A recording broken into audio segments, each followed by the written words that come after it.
Volta a receber hoje o Fundo Brasil de Direitos Humanos, que participa quinzenalmente aqui do Bom para Todos. E a gente vai falar um pouquinho sobre o sistema carcerário.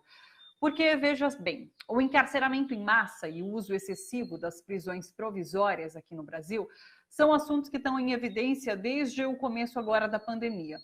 No entanto, como sem a Covid-19, as organizações da sociedade civil têm alertado para a violação de direitos de pessoas encarceradas nas superlotadas prisões brasileiras. Vale lembrar que cerca de 40%, inclusive, dessas pessoas ainda não foram julgadas, ou seja, elas estão presas em situação provisória. Mais um detalhe também, dessas pessoas, 1 a cada 3 não são condenadas a uma pena de prisão quando finalmente passam por um julgamento. Na semana passada, um caso de grande destaque trouxe novamente esse tema da legalidade das prisões provisórias para o centro da pauta nacional.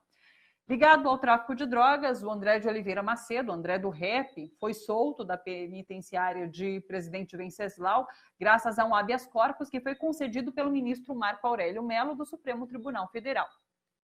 Como a gente já explicou aqui, inclusive, o André do Rap foi preso em setembro de 2019 e, de acordo com um novo artigo, o artigo 316 do Código de Processo Penal, essas prisões preventivas precisam de uma revisão a cada 90 dias, o que não foi feito. Por isso, o habeas corpus concedido. A soltura, no entanto, resultou no mal-estar no STF. Na sequência desses acontecimentos, o presidente do Supremo, o ministro Luiz Fux, revogou esse habeas corpus concedido a André do Rap e, na quarta-feira, o plenário do Supremo validou essa revogação. Em meio ao caso, a prisão em segunda instância voltou a ser discutida aqui no país. Também na semana passada, o Superior Tribunal de Justiça confirmou um habeas corpus coletivo a todas as pessoas que estão presas apenas porque não tiveram dinheiro para pagar a fiança. Esse habeas corpus havia sido concedido em abril, como inclusive uma medida para reduzir a superlotação das prisões no contexto da pandemia. Para comentar esses acontecimentos jurídicos e pensando no impacto sobre a luta da sociedade civil contra o encarceramento em massa no país, o Fundo Brasil de Direitos Humanos convidou para uma conversa aqui com a gente a Adriane Ribeiro, que é coordenadora de programas da Associação de Advogados de Trabalhadores Rurais da Bahia, o Hugo Leonardo, que é presidente do Instituto de Defesa do Direito de Defesa, que está baseado em São Paulo, e participa aqui com a gente também o Pedro Lagata, que é do Fundo Brasil de Direitos Humanos. Inclusive, essas duas organizações que eu citei, do Hugo e da Adriane, são parceiras do Fundo Brasil de Direitos Humanos em projetos na temática da justiça criminal. Sejam muito bem-vindos os três, é um prazer recebê-los aqui. Eu acho que eu já vou direcionando as perguntas e faço os cumprimentos no momento da pergunta, tá bom? Queria começar, inclusive, com o Hugo. Seja muito bem-vindo, um prazer te receber aqui, Hugo. E eu queria que você falasse para a gente como que essas duas decisões que eu comentei agora, como elas impactam no sistema prisional brasileiro como um todo. Elas têm potencial de aumentar ou reduzir o número de pessoas encarceradas no país nesse momento? Boa tarde, Hugo. Oi, boa tarde. É um prazer estar aqui com vocês. Olha, essas decisões nada mais são catacombes no sistema do sistema penitenciário brasileiro e no sistema de justiça criminal. A decisão do Supremo Tribunal Federal de pensar um texto de lei que foi recentemente discutido, muito bem discutido, implementado inclusive pelo grupo de trabalho da Câmara dos Deputados e inserido no pacote, no famigerado pacote de crime do ex-ministro Sérgio Moro, foi um dos principais elementos que visava resolver ou tentar minorar o problema da prisão preventiva no Brasil. Nós temos hoje um número de prisão preventiva aproximadamente maior de 50%. Né? Fala-se em 40%, mas esses dados de 40% também são dados, na minha opinião, bastante já ultrapassados, muito embora nós não tenhamos clareza, dada a falta de controle, a falta de dados exatos acerca do sistema penitenciário brasileiro, do sistema de justiça criminal em geral. Nós vivemos um país em que adotou o critério da Constituição, da prisão cautelar, como exceção à regra liberdade, e, no entanto, passamos da metade dos presos em caráter provisório. Mas o mais grave de tudo isso, ao meu ver, é a forma como o Supremo Tribunal tem feito nos últimos anos para resolver problemas, entre aspas, resolver problemas de interpretação da legislação penal, da legislação constitucional. O Supremo tem inovado do ponto de vista legislativo, o Supremo tem entrado na seara do sistema do Poder Legislativo, ultrapassado qualquer barreira que se deve manter uma Suprema Corte, um Supremo Tribunal Federal, da forma como o Brasil hoje concebe o STF, em termos de tripartição de poderes. Quer dizer, não cabe ao Supremo Tribunal Federal desdizer aquilo que o legislador disse expressamente e foi chancelado pelo presidente da República sem veto esse tópico de lei. E isso vai acarretar um implemento da população carcerária, isso vai piorar o quadro do Brasil, porque esse dispositivo de lei era uma salvaguarda mínima que os deputados bem discutiram e colocaram ali no pacote anticrime. Então, o que o Supremo fez recentemente, na semana passada, precisamente, naqueles 2 dias de discussão patética, foi um desserviço ao sistema de justiça criminal e um desserviço ao estado de coisas inconstitucional dos nossos cárceres brasileiros. Hugo, me explica rapidamente também sobre essa questão do outro habeas corpus, que tem a ver com o pagamento de fiança, porque é uma decisão, inclusive, é um habeas corpus de abril, e só agora ele saiu? Como assim? E assim, todas essas pessoas já foram liberadas, serão liberadas? Como isso vai funcionar? Muito ao contrário do que o ministro Fux acredita, né, que os 20 mil juízes estavam assistindo e o Supremo deveria muito bem encomendar aquela matéria a ponto de serem seguidos, né, pelos magistrados e pelos tribunais estaduais e regionais federais. Nós não vivemos uma cultura jurídica do país de respeito à hierarquia das normas e às decisões judiciais. Então, muito embora tenha havido essa decisão importante do Superior Tribunal de Justiça, eu não tenho conhecimento da ampla e restrita colocação em liberdade dessas pessoas. Aliás, esse é um problema para lá de crônico no sistema de justiça criminal, porque essas pessoas elas não deixam a malha penal, elas não conseguem se redimir do sistema de justiça criminal, da punição que lhes foi imposta, muitas vezes pela falta de recursos para o pagamento de multa. Eu me lembro, inclusive, quando fui conselheiro nacional de política criminal e penitenciária, nós fizemos uma resolução, tendo em vista esse quadro caótico no Brasil, para que recomendando aos juízes de execução a isenção dessa multa. Esse, de fato, é um problema gravíssimo, que muito embora o Superior Tribunal de Justiça tenha tomado essa decisão paradigmática, nós precisaremos resolver esse problema por via legislativa. Perfeito. Adriane, conta pra gente, vamos falar agora um pouquinho sobre a situação das mulheres encarceradas. Inclusive, o encarceramento de mulheres aumentou muito mais do que o dos homens nessa última década. A situação delas, quando presas, tem várias especificidades. Eu queria que você detalhasse essa situação, tanto no estado da Bahia, quanto no cenário nacional. E por que o encarceramento dessas mulheres cresceu tanto? Por que as mais encarceradas são, inclusive, as mulheres negras? Eu queria que você desse um panorama para a gente referente às mulheres encarceradas. Certo. Boa tarde a todas e todos. O encarceramento feminino é um fenômeno que desde 2000 ele vem crescendo aí mais de 500% no Brasil. Hoje o Brasil ele é colocado como um dos países que mais encarcera as mulheres em todo o mundo. Esse é um fenômeno que a gente tem que se questionar não só o aumento a partir de que as mulheres estão ou não cometendo crimes, mas a gente precisa refletir sobre a atuação policial diante das mulheres, diante dos territórios negros, e inclusive dentro da política de drogas. Uma vez que as mulheres negras, a maioria delas presas, mais de 50% aqui no estado, e nacionalmente estão presas pela política de drogas, né? Que é importante a gente compreender que o Estado penal, o direito penal, ele é construído para manter um poder vigente, né? Então, se a gente pensa aí que depois da escravidão, né, depois do sistema escravocrata legal, a posse era considerado um crime, então, você considerar comportamentos como criminosos é o Estado considerar, por exemplo, que deve prender as pessoas por este motivo. Então, a política de drogas, nesse contexto, ela é uma escolha legislativa, né? Ela é uma escolha do Estado brasileiro.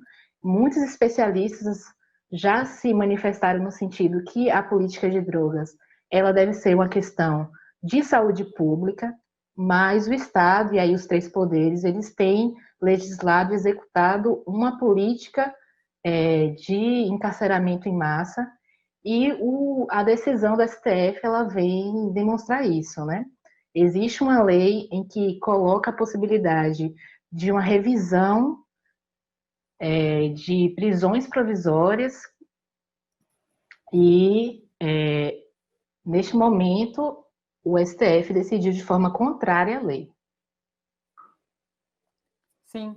Em relação a essas prisões provisórias, a decisão do STF, como elas impactam especialmente as mulheres? Porque, inclusive, a associação da qual você faz parte lançou uma publicação que chama Libertas, que sistematiza uma experiência de enfrentamento ao encarceramento das mulheres na Bahia. E daí que reflete sobre várias questões, entre elas esse abuso da utilização da prisão preventiva contra mulheres. Eu queria que você falasse um pouquinho sobre esse impacto, especialmente para as mulheres. Certo. O encarceramento feminino ele tem uma especificidade que é o fato de que essas mulheres, quando são presas, elas são abandonadas do cárcere. Elas não têm, o seu companheiro não vai acompanhar muitas vezes, ou ir até a Defensoria Pública, né, fazer esse processo de acompanhamento externo. E nesse momento dessa solidão dessa mulher, majoritariamente negra, uma decisão como essa viola a possibilidade de que, de ofício, o que é de ofício? É que o juiz, sem pedido das partes, porque é uma situação ilegal, ele analise a prisão e veja que essa mulher precisa ser liberada porque se tornou uma prisão ilegal. Então, se a gente não obedece, né? Se o judiciário ele não consegue observar a lei, observar uma legislação que visa, eu acho que sobretudo, o quadro de superencarceramento brasileiro, a gente aí é o terceiro no ranking mundial, então existe um dinheiro público indo para as prisões, indo para os presídios, indo para a força policial, quando a gente poderia pensar em outras formas de lidar com problemas sociais graves, saúde, educação. Então, esse HC ele colocou uma ideia muito de periculosidade, de o indivíduo perigoso.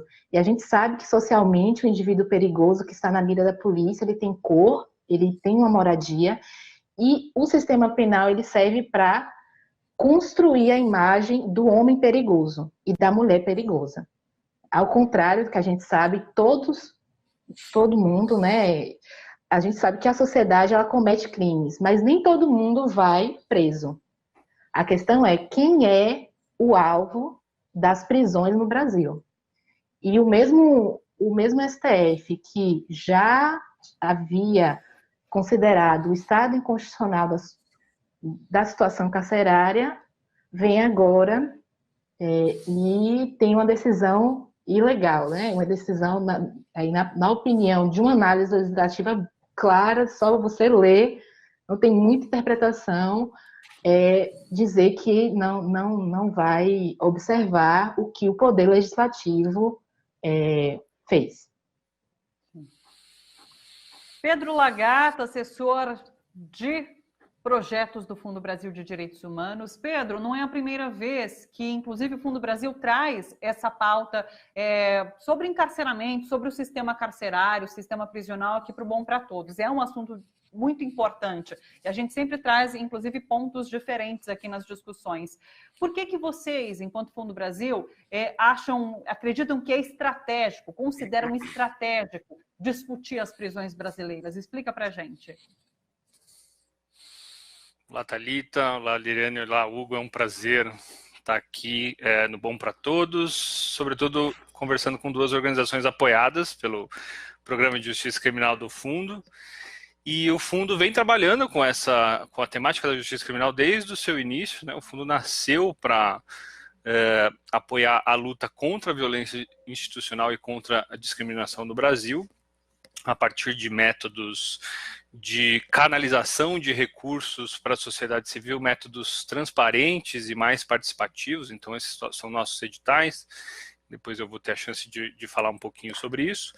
E dentro disso, as prisões têm um papel absolutamente central, né? Acho que não é à toa que a repercussão desse caso foi desse tamanho. Segurança pública e justiça são temas fundamentais da vida em sociedade e deveriam, não tenho dúvida que todos concordariam com isso, deveriam ser pilares da vida democrática, deveriam ser, inclusive, garantidores de uma sociedade mais igual. E no Brasil funciona justamente ao contrário, né? Acho que esse caso que a gente tem discutido mostra, mais uma vez, a escolha, a decisão dos atores desse sistema por continuar com que com que prisão, com que sistema de justiça criminal seja um dos motores fundamentais da desigualdade no Brasil, não da democracia. E essa desigualdade que afeta as pessoas de maneira também bastante desigual,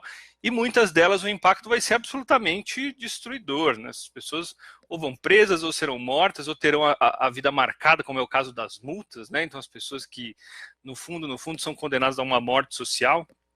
Então é por isso que o Fundo Brasil apoia e dá tanto valor a esse tema, porque ele é muito representativo da estrutura social brasileira, racista, classista, sexista, essa estrutura de desigualdade, e não só é representativo disso, como é um motor dessa desigualdade, né? Ele funciona de uma maneira a perpetuá-las, a aprofundá-las, e a gente acha muito importante, então, apoiar quem está nessa árdua e dificílima luta, como é o caso da ATR, como é o caso do IDDD, enfim, todos aí há décadas trabalhando para tentar mover um pouquinho e enfrentando esse tipo de dificuldade, né? Quando a gente tem uma inovação legislativa muito interessante, que é obrigar os juízes a dizer porque que eles estão mantendo as pessoas presas, o STF muda e não se discute, né? O juiz que não fez a fundamentação, não se discute quem cometeu erro, se discute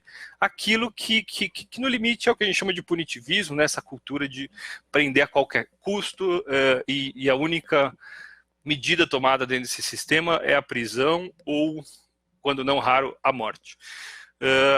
Eu acho que é por isso que a gente acha tão estratégico num país como o Brasil, onde, enfim, falta de tudo, ostentar a terceira maior população carcerária, que gera os problemas que gera, né? Em vez de resolver o problema, piora. Para a gente é muito importante conseguir apoiar essa dificílima luta contra o encarceramento em massa.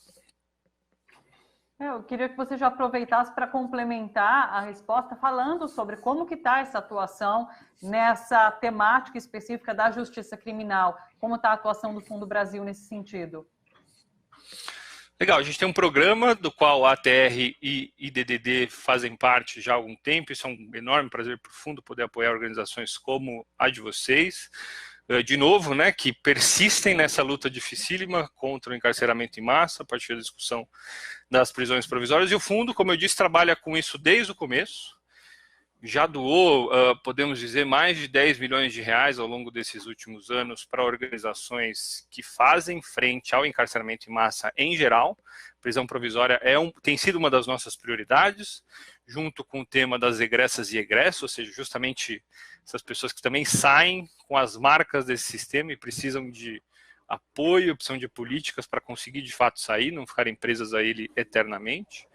E a gente tem planos de doar pelo menos mais 8 milhões nos próximos anos por várias vias, entre elas editais, e a gente já falou aqui do nosso edital de Justiça Criminal, que está agora na fase de seleção, né? Ele ficou aberto aí ao longo de quase 2 meses, recebendo propostas, e agora a gente está na fase de ser selecionado por um comitê externo de especialistas, militantes, membros da sociedade civil, que vão ali escolher dentre as propostas um grupo o mais diverso possível, porque também o campo da sociedade civil é super diverso, super diverso tanto do ponto de vista das estratégias políticas como da geografia. A gente quer apoiar o Brasil inteiro. E todo o programa, esse edital, sobretudo, mas todo o programa tem como objetivo final fortalecer um movimento antiprisional amplo, forte, mais diverso possível e coletivo, né? Trabalhando juntos, trabalhando de uma maneira onde a somar forças, e aí a gente vê várias iniciativas conjuntas em rede no Brasil que vem vindo desses esforços, né, e que o Fundo Brasil tem acompanhado ao longo dos anos, como a Agenda Nacional pelo Desencarceramento, como outras formas.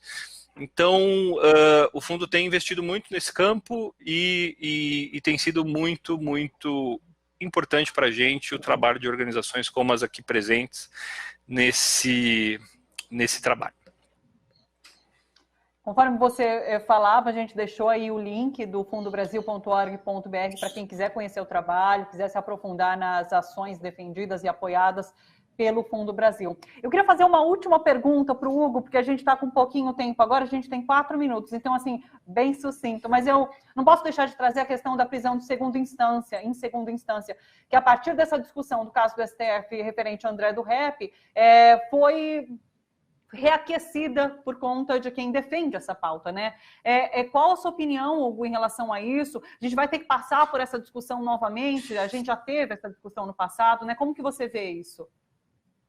Olha, eu queria chamar atenção para o que a Adriane disse, o Pedro, e secundar tudo o que disseram os dois, porque quando a gente fala do sistema de justiça criminal e quando nós falamos de tudo isso que cerca o sistema de justiça criminal, é dessas pessoas que nós estamos falando. São dos jovens, dos pobres, dos negros e agora muito das mulheres encarceradas, sobretudo por tráfico de entorpecentes. Agora, é chocante, Thalita, vermos a discussão da prisão em segunda instância, quer dizer, não ter sido apenas levado ao plenário do Supremo Tribunal Federal e sendo chancelada, quer dizer, a gente brinca que naquele dia foi a Constituição que foi julgada. E mais do que isso, foi uma cláusula pétrea que foi julgada. Então, um país sério não poderia sequer estar discutindo aquilo. E, no entanto, nós tivemos uma vitória da Constituição por apertada maioria, né? E agora, na primeira oportunidade, ao discutir um texto de lei federal, que também não dá a menor margem para dúvidas, nós vemos ministros, quer dizer, sobretudo o ministro Barroso, trazendo esse tema de volta, tratando disso como se fosse essa uma panaceia de resolução de todos os conflitos, quando na verdade é bem o oposto. Quer dizer, a segregação da forma como nós temos no Brasil, a prisão, o índice de prisão e as pessoas que são presas no Brasil formam esse estrato social extremamente já vulnerável socialmente e engrossa um caldo, um abismo social de difícil solução no nosso país. Então é triste vermos uma Suprema Corte requentando um assunto que é objeto de uma cláusula pétrea, que para modificarmos teríamos que reunir o Poder Constituinte originário novamente. Sequer por PEC é possível fazê-lo. E, no entanto, há uma PEC